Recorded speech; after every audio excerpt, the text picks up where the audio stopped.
ஏசாயா 53:9 உலக பிரகாரமான எல்லாரை போல அவருக்கும் அடக்க ஆராதனை நடந்தது. எல்லாரை போல அவரும் இந்த உலகத்தில் உள்ள மக்களை போல புரோத குழியிலே வைத்தார். ஆனாலும் அவர் மரித்த போது அந்த ஐஸ்வர்யவானுடைய தனக்காக வெட்டப்பட்டிருந்த ஒரு காலம் ஒருவனம் வைக்கப்பட்டிராத வெளியேறப்பெற்ற ஒரு அருமையான கல்லறையில் அவரை வைத்தார்கள்.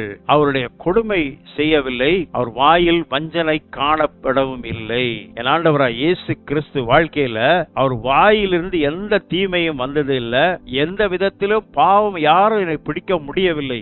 அருள்நாதர் இயேசு சொன்னார், உங்களில் யார் என்னை குற்றப்படுத்த கூடும் என்று சொன்னார். என்னிடத்தில் பாவம் உண்டு என்பது யார் என்னை சொல்லக்கூடும் என்று சொன்னார். அவரிடத்தில் காணப்பட்டது வாழ்க்கையில் பரிசுத்தம், வாயிலே பரிசுத்தம், கண்களிலே பரிசுத்தம், நடக்கையிலே பரிசுத்தம். அவர் பிதாவினுடைய செல்ல பிள்ளையாக உலகத்தில் சுற்றித் திரிந்தார். இவ்வளவு கொடுமையும் உனக்காக ஏற்றுக்கொண்டார். உன்னுடைய விடுதலைக்காக ஏற்றுக்கொண்டார். மெய்யாகவே அவர் தாமே நம்முடைய பாடுகளை சுமந்தார். கர்த்தர் ஆசீர்வதிப்பாராக. ஆமென்.